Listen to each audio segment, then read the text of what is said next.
त्रिशूल एजुकेशन में आपका स्वागत है। मैं हूं विनोद मिया। इस टॉपिक में हम जानने का प्रयास करेंगे कुजनेट्स कर्व क्या होता है, कुजनेट्स कर्व का विकास किसने किया, कुजनेट्स कर्व क्या बतलाता है और कुजनेट्स कर्व की क्या कमियां हैं। तो बढ़ते अपने टॉपिक की ओर। टॉपिक है कुजनेट्स वक्र और जिसे इंग्लिश में कहते हैं कुजनेट्स कर्व। तो सबसे पहले बात आती है कि इस वक्र का विकास किसने किया। तो इस वक्र का जो विकास किया वह किया साइमन कुजनेट्स ने। यह एक अर्थशास्त्री थे, एक सांख्यिकी वेता थे और अमेरिका के रहने वाले थे। तो इस प्रकार से साइमन कुजनेट्स के द्वारा कुजनेट्स वक्र बनाया गया और उन्हीं के नाम पर इस वक्र का नाम कुजनेट्स वक्र रखा गया। अब इन्होंने इस वक्र का विकास, इस कर्व का विकास कब किया? इन्होंने इस कर्व का विकास 1950 और 1960 के दशक में किया और इन्हें 1971 में नोबेल प्राइज, जो नोबेल प्राइज होता है दुनिया का सबसे बड़ा प्राइज, से इनको नवाजा गया 1971 में। तो इस प्रकार से यह तो साइमन कुजनेट्स और कुजनेट्स कर्व का परिचय हुआ। अब इसके बाद आगे बढ़ते हैं कि कुजनेट्स वक्र क्या बतलाता है। तो साइमन कुजनेट्स ने डीप स्टडी, गहन अध्ययन किया और वह इस नतीजे पर पहुंचे कि जब कोई गरीब देश, जब कोई पिछड़ा देश आर्थिक विकास की ओर बढ़ता है, अपना आर्थिक विकास करता है, तो आर्थिक विकास क्या होगा? धीरे धीरे करके होगा। तो उन्होंने पाया कि जब कोई देश आर्थिक विकास की ओर बढ़ता है तो पहले आर्थिक विषमताएं बढ़ती हैं और उसके बाद आर्थिक विषमताएं घटती हैं। तो इस प्रकार से इन्होंने अपने कर्व के द्वारा ये बतलाने का प्रयास किया कि जब किसी देश में प्रारंभ में आर्थिक विकास होता है तो पहले आर्थिक विषमताएं बढ़ती हैं और बढ़ते बढ़ते अपने उच्चतम बिंदु पर पहुंचती हैं और उसके बाद आर्थिक विषमताओं में कमी होने लगती है या आर्थिक विषमताएं घटने लगती हैं। ये इन्होंने बताया। किस चीज के बारे में बताया? आर्थिक विषमता के बारे में बताया। इन्होंने बताया कि माना कोई गरीब देश है और वो विकास करना चाहता है, तो सबसे पहले वो स्टार्टिंग कहां से करता है? कृषि से करता है। लोग खेती बाड़ी का काम शुरू करते हैं और जैसे जैसे खेती का विकास होता है साथ साथ में उद्योग धंधों का भी विकास होने लगता है। तो जो विकास का जो लाभ होता है उसका सबसे ज्यादा जो फायदा पहुंचता है वो कुछ ही लोगों को पहुंचता है और अधिकांश जो लोग रहते हैं वो गरीब रहते हैं। तो ये पहले चरण की बात की उन्होंने। दूसरे चरण में उन्होंने बताया कि जब आर्थिक विषमता बहुत ज्यादा बढ़ जाती है, अपने उच्चतम बिंदु तक पहुंच जाती है, तो उसके बाद आर्थिक विषमता कम होने लगती है। अर्थात गरीबों के पास भी इनकम आने लगती है, उनकी इनकम बढ़ने लगती है, गरीबों की संख्या घटने लगती है। तो ये दो चीजें उन्होंने बताई। परिभाषा यहां पे लिखी हुई है कि जब कोई देश आर्थिक विकास की ओर अग्रसर होता है, आर्थिक विकास की ओर अग्रसर होता है, तो आर्थिक विकास के साथ साथ पहले आर्थिक असमानताएं बढ़ती हैं। असमानताएं, डिस्पेरिटी, इनइक्वलिटी बढ़ती है। अर्थात अमीरी और गरीबी का अंतर बहुत ज्यादा बढ़ जाता है। बहुत ज्यादा लोग क्या हो जाते हैं? गरीब हो जाते हैं और जो पैसे वाले होते हैं उनकी संख्या तो चंद होती है, लेकिन उनके पास पैसों का अंबार लग जाता है। अधिकांश पैसा उन्हीं के पास चला जाता है, जिसे कहते हैं आर्थिक असमानता या आर्थिक विषमता। आगे इन्होंने कहा आर्थिक विषमता अपने उच्चतम स्तर पर पहुंचने के बाद, अर्थात आर्थिक विषमता कहां तक पहुंच सकती है? जब देश आगे बढ़ेगा, राष्ट्रीय आय बढ़ती चली जाएगी, तो कहां तक विषमता पहुंच सकती है? तो इन्होंने कहा कि आर्थिक विषमता का एक ऐसा स्तर आता है, एक ऐसा लेवल आता है कि आर्थिक विषमता अपने उच्चतम बिंदु, हाईएस्ट लेवल पर पहुंचने के बाद क्या होती है? आर्थिक विषमता घटने लगती है, उसमें कमी आने लगती है, गरीबों को भी फायदा पहुंचने लगता है आर्थिक विकास का। तो यहां पर कुजनेट्स वक्र में दो बातें आ गई कि पहले चरण में आर्थिक विषमता बढ़ती है और दूसरे चरण में आर्थिक विषमता घटती है। इसको उदाहरण के द्वारा समझते हैं, ज्यादा आसान हो जाएगा। पहला उदाहरण है कि जब क्या होता है कि आर्थिक विषमता बढ़ती है। माना कि किसी देश में 1100 लोग निवास करते हैं और उस देश में एक वर्ष में राष्ट्रीय आय 2800 रुपए प्राप्त होती है। उसमें से अर्थात 1100 जो लोग हैं उसमें से मात्र जो 100 लोग हैं वो 2000 रुपया कमा लेते हैं और 1000 लोग मात्र 800 रुपया ही कमा पाते हैं। तो इस प्रकार से डिफरेंस देखें कि 100 लोग क्या करते हैं कि 2000 कमा लेते हैं, राष्ट्रीय आय का 2000 उनके पास चला जाता है मात्र 100 लोगों के पास, और 1000 यानी कि इसका 10 गुना जो लोग हैं वो केवल 800 रुपए ही कमा पाते हैं। तो कितना डिफरेंस है? तो इस प्रकार से ये डिफरेंस या जो अंतर है इसे ही कहते हैं आर्थिक विषमता। तो क्या बताया कि किसी देश में माना कि 1100 लोग हैं और उस देश की एक साल की राष्ट्रीय आय है 2800 रुपया, 2800 रुपीज।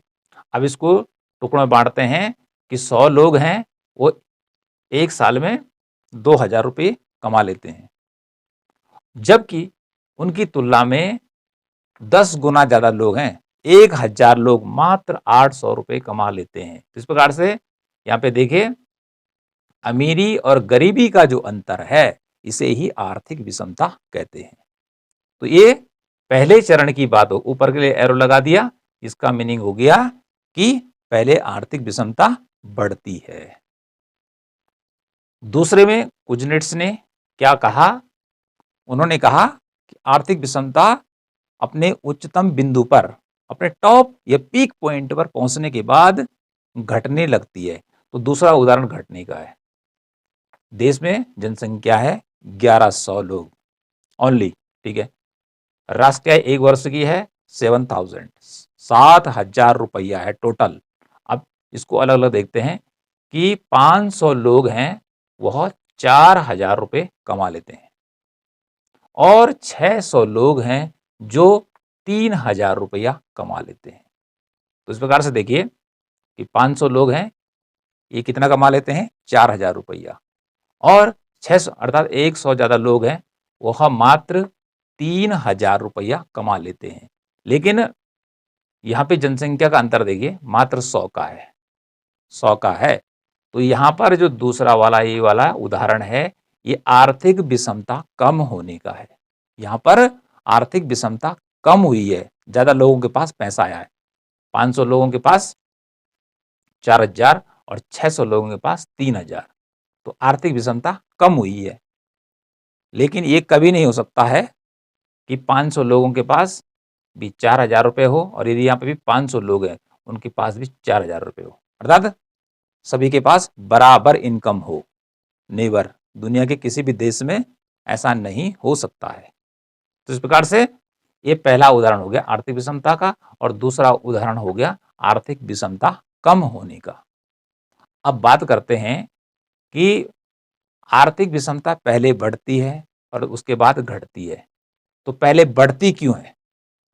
इसके लिए कुजनेट्स ने क्या बताया, यहाँ पे लिखा हुआ है कि कुछ लोगों के पास पहले से जमा पूंजी, यानी कि देश में कुछ लोग पहले से ऐसे होते हैं कि जिनके पास पैसा पहले से ही उपलब्ध होता है, उन्हें पैतृक संपत्ति के रूप में मिलता है, उनके पूर्वजों से मिलता है। तो कुछ ना कुछ लोग ऐसे जरूर होते हैं किसी देश में कि जिनके पास कुछ ना कुछ पैसा पहले से ही रहता है। तो जब पैसा उनके पास रहता है तो देश में क्या होता है, विकास की ओर अग्रसर होता है देश, विकास का क्रम चलता है। तो सबसे पहले यही लोग क्या करते हैं, अपना पैसा निवेश करते हैं, काम धंधा शुरू करते हैं। तो इसलिए सबसे ज्यादा लाभ इन्हीं को पहुंचता है कि जिसके पास पैसा है, यानी कि पैसा पैसे को कमाता है। तो इसलिए पहले चरण में आर्थिक विषमता बढ़ती है। क्यों बढ़ती है? इन्होंने कहा कि कुछ लोगों के पास देश में पहले से ही जमा पूंजी होती है और वह लोग उस पैसे का निवेश करते हैं। क्या करते हैं? निवेश करते हैं।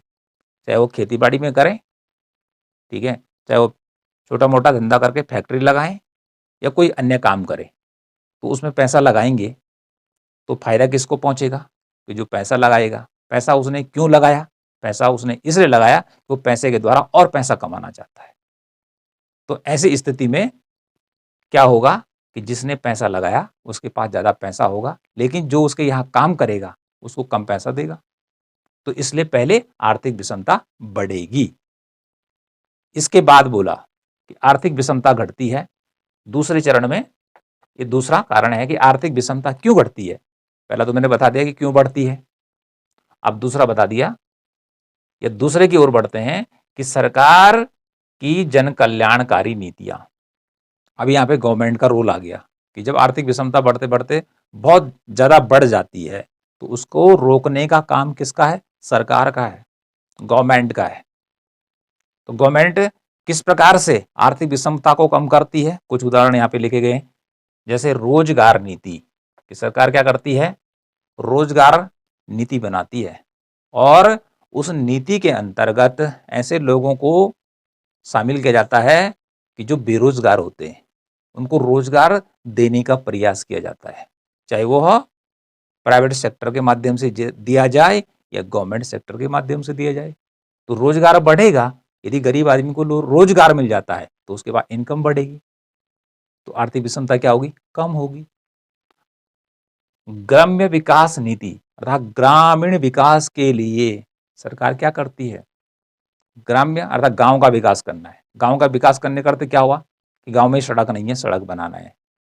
गांव में पीने का पानी नहीं है तो पीने का पानी पहुंचाना है। गांव में स्कूल नहीं है तो स्कूल बनवाना है। गांव में रोजगार के साधन नामात्र के होते हैं तो उनको बढ़ाना, उसकी ओर फोकस करना। अब विशेष रूप से गांव में कृषि से संबंधित कार्यक्रम होते हैं तो उनकी हेल्प करना, उनको उधार देना कि जिससे कि वह आगे चलकर अपना बिजनेस शुरू कर सके। तो कुछ उदाहरण हैं कि जो ग्रामीण क्षेत्र में चलाए जाते हैं। इसके अलावा गांव में छोटी मोटी सड़कें बनती रहती हैं, गांव की पगडंडियां हैं, रास्ते हैं, उन पर भी काम होता है। उसमें लोग क्या करते हैं? काम करते हैं, उसके बाद बदले उनको पैसा मिलता है। ओके। कृषि विकास, अब कृषि की बात हम कर चुके हैं। कृषि, क्योंकि जब कोई देश पहले आगे बढ़ता है तो कृषि पर उसका फोकस होता है, क्योंकि खाने के लिए अन्न चाहिए और अन्न कहाँ से आएगा?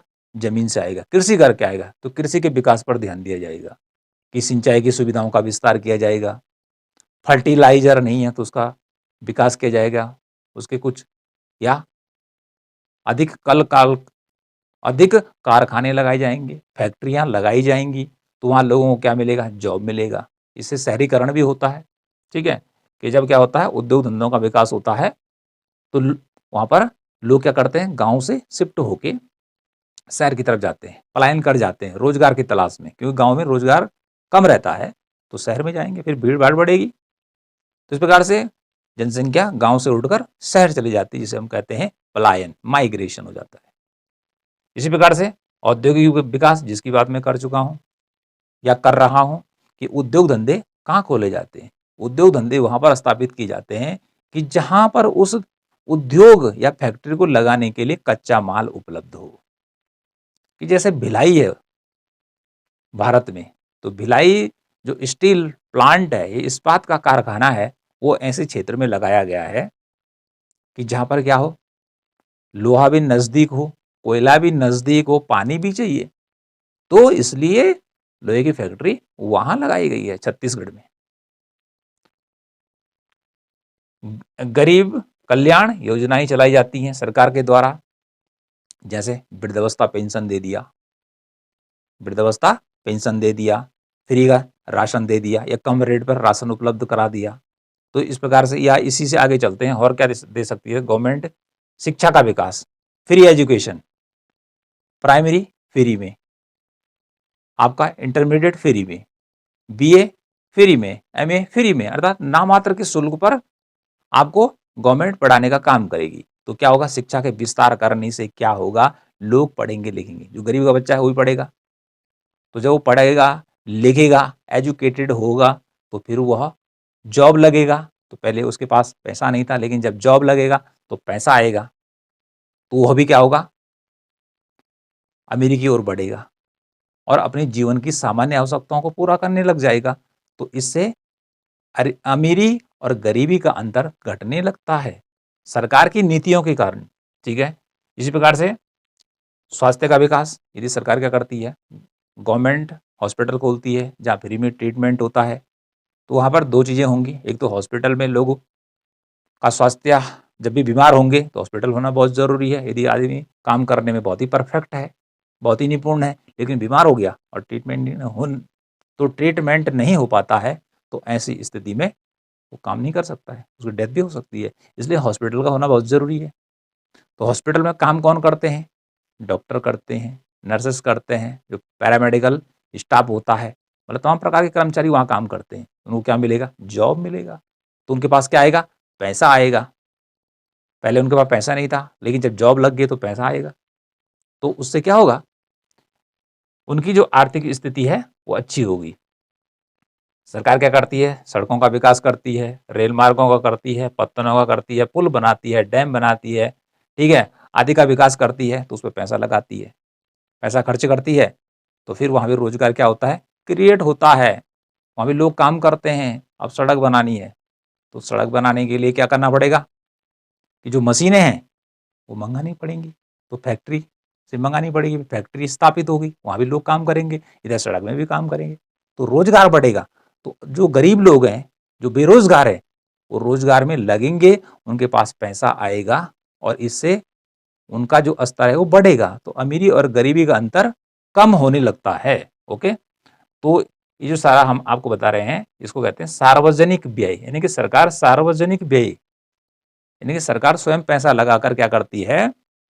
जो गरीब जनता है उसका जो आर्थिक स्तर है, जो बहुत नीचे चला गया, उसको ऊपर उठाने का प्रयास करती है। जिस कारण से क्या होता है?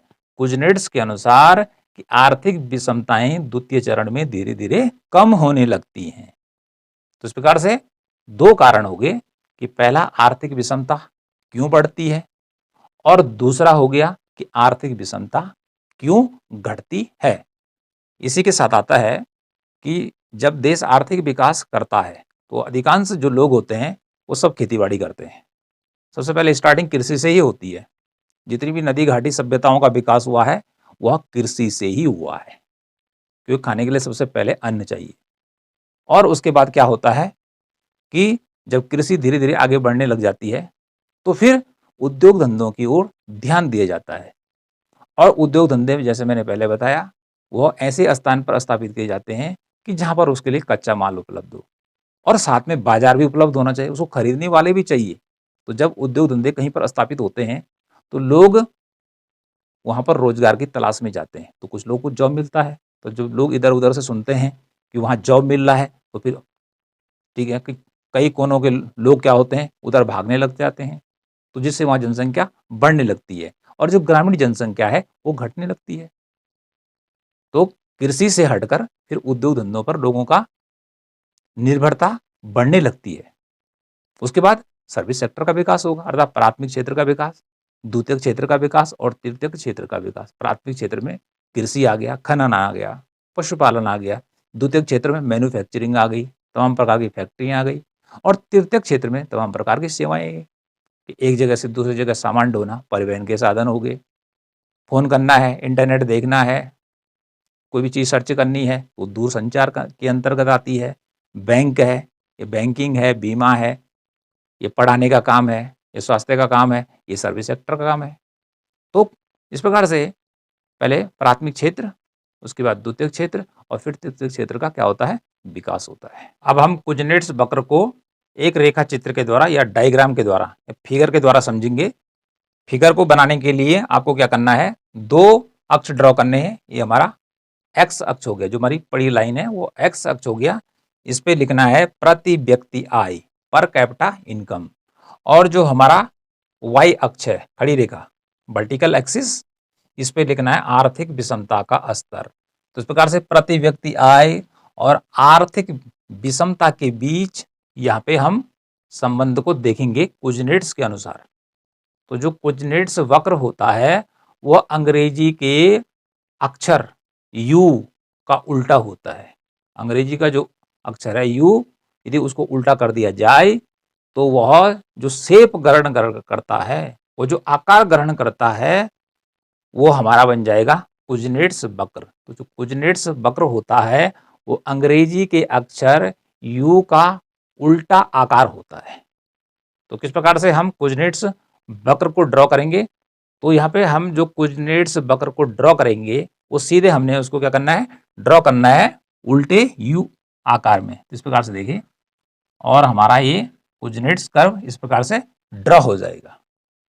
अब हमने क्या करना है, इसका ये टॉप पॉइंट है, पीक है, यहाँ से एक लाइन ड्रॉ कीजिए नीचे की तरफ और यहाँ पे लिख देना है y0। तो y0 जो क्या दिखा रहा है, प्रति व्यक्ति आय को दिखा रहा है। और पहले यहाँ पे देखिए, ये जो रेखा हमने यहाँ पे ड्रॉ की और माना बाद इसका पीक पॉइंट है ए पॉइंट। तो ये मेरा बायां हाथ है और मेरा ये दायां हाथ है। तो बाएं हाथ की तरफ आर्थिक, ये ऊपर चढ़ रहा है लगातार। तो इसका मीनिंग क्या है कि ये कर्व जब लगातार ऊपर की ओर बढ़ रहा है और ए बिंदु तक लगातार यहाँ पर पहले आर्थिक विषमता बढ़ रही है। क्या बढ़ रही है, आर्थिक विषमता बढ़ रही है लेफ्ट पार्ट में, क्योंकि ये जो टॉप ए पॉइंट है यह इस पूरे कर्व को दो भागों में डिवाइड कर रहा है। एक लेफ्ट वाला हो गया और एक राइट हैंड वाला हो गया, मतलब बायां और दायां वाला। तो बाएं भाग में लगातार आर्थिक विषमता बढ़ रही है, अमीरी और गरीबी का अंतर ज्यादा बढ़ रहा है। अमीर लोग क्या हैं, अमीर होते चले जा रहे हैं और गरीब लोग क्या हो रहे हैं, गरीब होते चले जा रहे हैं, गरीबों की संख्या बढ़ रही है। तो इस प्रकार से ये आर्थिक विषमता को बतला रहा है, इसलिए ये लगातार ऊपर जा रहा है। ए पॉइंट पर जाने के बाद या ए पॉइंट पर पहुंचने पर आर्थिक विषमता अपने उच्चतम बिंदु पर पहुंचती है। ठीक है, उस समय हमारी जो प्रति व्यक्ति आय, हमने यहाँ से इसको नीचे मिलाया, यहाँ पे लिख दिया y0। y0 क्या दिखा रहा है, y0 दिखा रहा है प्रति व्यक्ति आय का एक स्तर को दिखा रहा है। ठीक है, तो ए पॉइंट पर आर्थिक विषमता कितनी है, सबसे ज्यादा है। आर्थिक विषमता यहाँ पर सबसे ज्यादा है, या इस आय के लेवल पर, इस आय के स्तर पर सबसे ज्यादा आर्थिक विषमता है।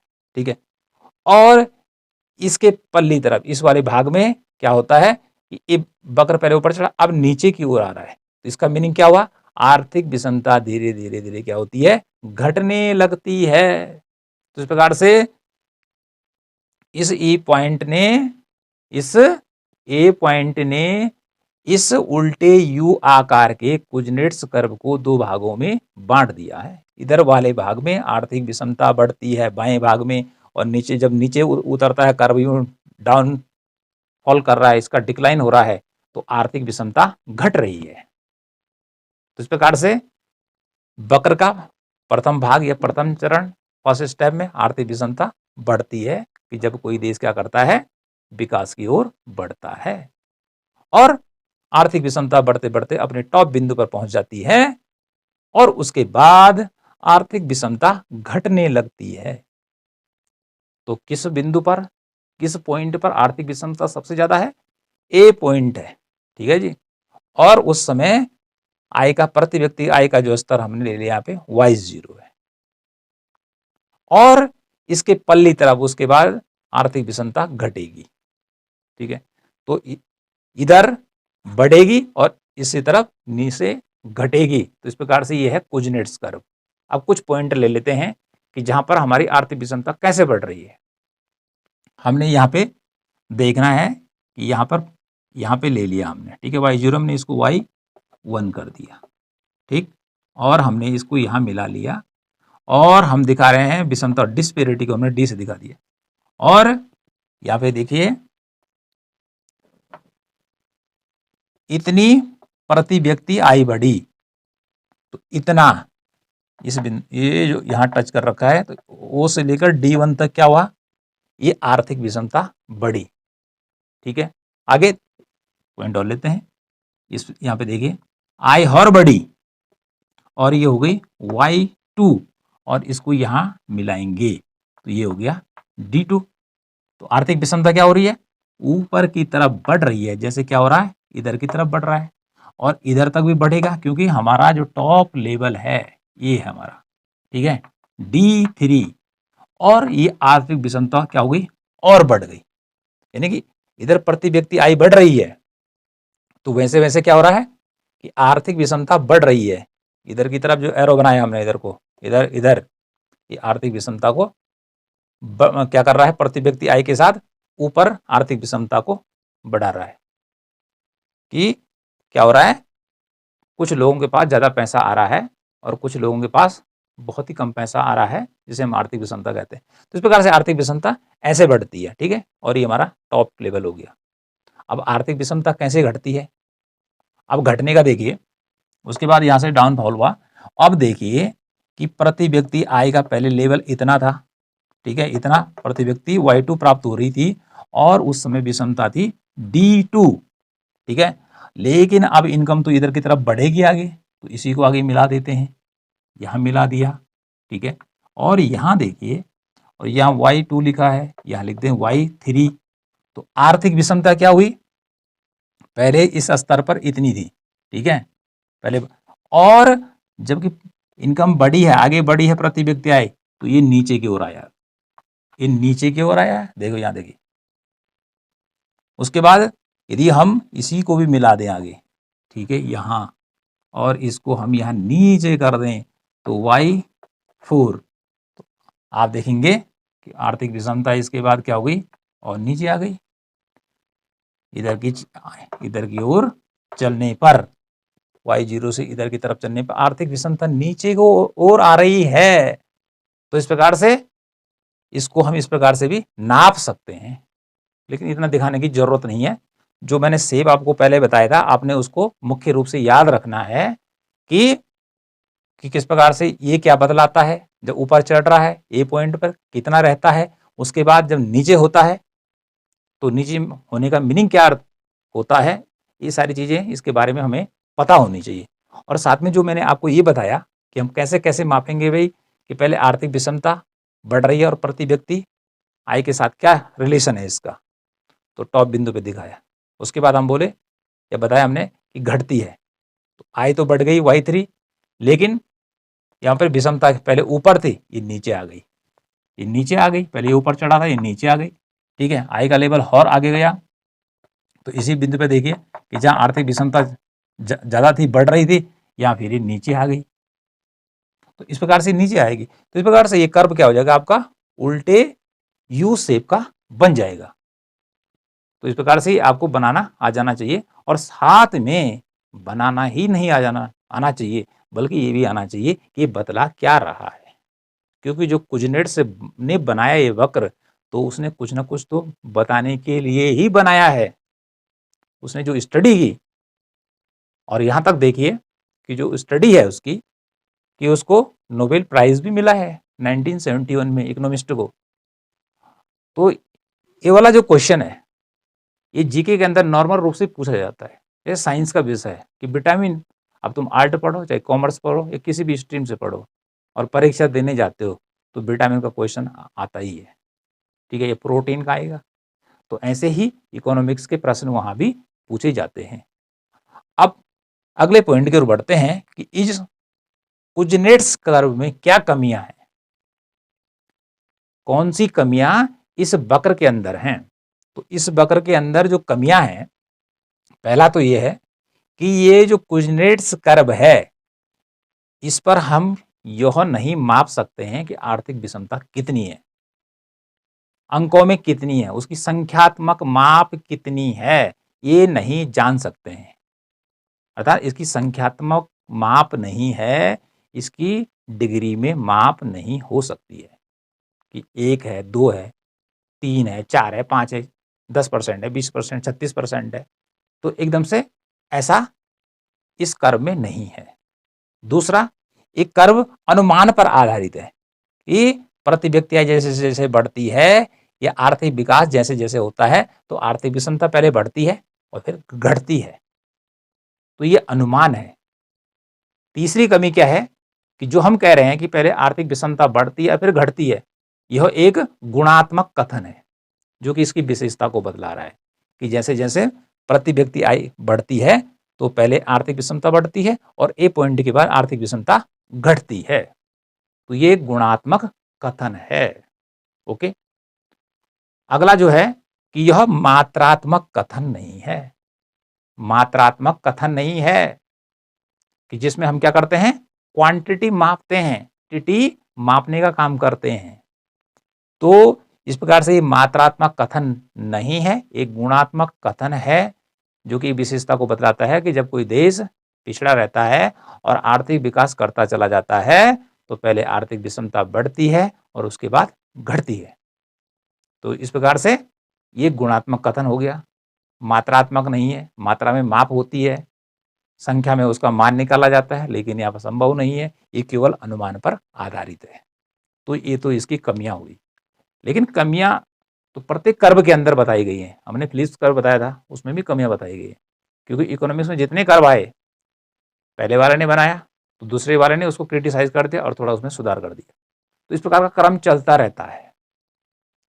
तो ये जो वक्र है अपने आप में बहुत ही महत्वपूर्ण है, जो कि इस बात का इशारा करता है और जो दुनिया के देशों में देखने को भी मिलता है, अधिकांश देशों में, कि जब देश आगे बढ़ता है तो सबसे ज्यादा जो फायदा पहले पहुंचता है उन्हीं लोगों को पहुंचता है कि जिनके पास पहले से पैसा रहता है, और वही निवेश करते हैं, पैसा लगाते हैं काम धंधों में और पैसे के द्वारा पैसे कमाते हैं। और जो गरीब होता है उनके यहाँ काम करता है, उसकी मजदूरी कम होती है, इसलिए उसका जीवन स्तर बहुत नीचा होता है। लेकिन जब देश आगे बढ़ता है तो उसके बाद सरकार योजनाएं लाती है और उसके द्वारा अन्य लोगों को भी फायदा पहुंचने लगता है और आर्थिक विषमताएं कम होने लगती हैं। तो इस प्रकार से ये जो वक्र है, यह इस आर्थिक विषमता के बारे में जो चित्र प्रस्तुत करता है, जो सीन देता है, वो सत्य भी देता है। लेकिन कुछ देश ऐसे हैं कि जिन्होंने केवल कृषि के दम पर ही, कृषि के आधार पर ही अपना विकास किया है, कि जैसे न्यूजीलैंड है, ऑस्ट्रेलिया है, कनाडा है। इन देशों में आर्थिक विकास का जो पैमाना रहा है कृषि रहा है, और आज भी यहाँ पर कृषि जो होती है राष्ट्रीय आय बहुत ज़्यादा कमाती है। राष्ट्रीय आय कृषि से यहाँ पर बहुत ज़्यादा आती है, मतलब कृषि और उससे जुड़े हुए सहायक धंधे होते हैं, उनसे आय मिलती है। ये कुजनेट्स क्या बतलाता है कि पहले आदमी कृषि करता है, उसके बाद उद्योग धंधों का विकास होता है, लोग शहरों की तरफ भागने लगते हैं और उद्योग धंधों के द्वारा ज़्यादा विकास देखने को मिलता है। लेकिन 2-3 कंट्रियां ऐसी हैं कि जिन्होंने कृषि के बल पर ही अपना विकास किया है और कर रहे हैं। तो इस प्रकार से ये हुआ हमारे पास कुजनेट्स कर्व। तो कुजनेट्स कर्व क्या कहता है वो अपने आपको बताया, परिभाषा यहाँ पे लिखी हुई है, आप इसको देख सकते हैं, इसको उतार सकते हैं। यहाँ पे हमने उदाहरण के द्वारा बताया कि पहले आर्थिक विषमता कैसे होती है और आर्थिक विषमता में कमी का यहाँ पे बताया। साथ में बोला कि आर्थिक समानता तो कभी हो नहीं सकती है बराबर, कि सभी के बराबर पैसा हो जाए। ओके, फिर बताया कि वह आर्थिक विषमता क्यों शुरू होती है कुजनेट्स के अनुसार। तो उसने कहा कुछ लोगों के पास पहले से जमा पूंजी होती है, वो उसको लगाते हैं और पैसे के द्वारा पैसा कमाते हैं। दूसरे भाग में उसने बताया कि आर्थिक विषमता कम क्यों होती है। उसने बोला कि आर्थिक विषमता बहुत ऊपर पहुंच जाती है तो फिर सरकार क्या करती है, अपनी नीतियों के द्वारा गरीब लोगों का विकास करती है। ये सारी योजनाएं हमने आपको बताई, कुछ उदाहरण है चंद, वैसे बहुत सारे उदाहरण हो सकते हैं। उसके बाद हमने यहाँ पे कुजनेट्स वक्र बताया, पहले सरल भाषा में आपको बताया। उसके बाद यहाँ पर हमने मापा कि यहाँ पर कितना है, यहाँ पर कितना है, यहाँ पर कितना है, फिर इस प्रकार से मापा। तो इस प्रकार से ये हो गया हमारा कुजनेट्स वक्र।